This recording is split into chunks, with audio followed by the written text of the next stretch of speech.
Pourquoi la Guinée a-t-elle changé de monnaie? Laissez-moi vous expliquer. Pour comprendre, il faut remonter à 1959, lorsque la Guinée est devenue indépendante de la France. À ce moment-là, le pays voulait montrer qu'il était libre et fort. Il a donc créé sa propre monnaie, le franc guinéen. Mais ce franc était lié au franc CFA, une monnaie contrôlée par la France. C'était un problème, car la Guinée voulait aussi se détacher de l'influence française. En réponse, la France a pris des mesures économiques, comme le blocage du commerce avec la Guinée, ce qui a affaibli l'économie du pays. Dans les années 1970, les choses ont empiré. Les prix augmentaient rapidement. L'inflation explosait et le franc guinéen perdait de sa valeur. En 1972, sous la présidence de Sékou Touré, le gouvernement a introduit une nouvelle monnaie, le cili, qui signifie éléphant, un symbole de force en Guinée. Un cili valait 10 anciens francs guinéens. On pensait que cette nouvelle monnaie aiderait l'économie, mais ce ne fut pas le cas.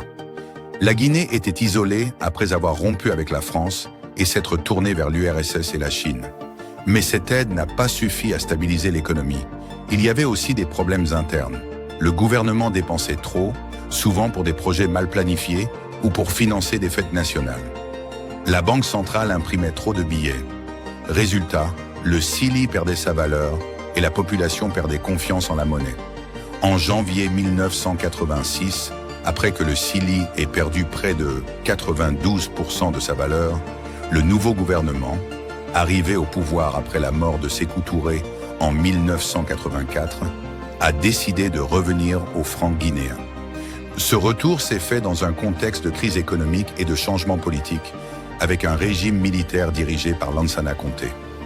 On espérait que cette fois-ci, un franc guinéen indépendant du franc CFA stabiliserait l'économie. Mais les défis restent énormes. La corruption, la mauvaise gestion des ressources et une économie trop dépendante des exportations de matières premières comme la bauxite. Cette histoire montre que les décisions monétaires ne sont pas qu'une question d'argent. Elles reflètent aussi des luttes politiques, des relations internationales et les rêves d'un peuple pour une vie meilleure. Abonnez-vous pour plus de vidéos qui décryptent l'histoire et l'actualité africaine.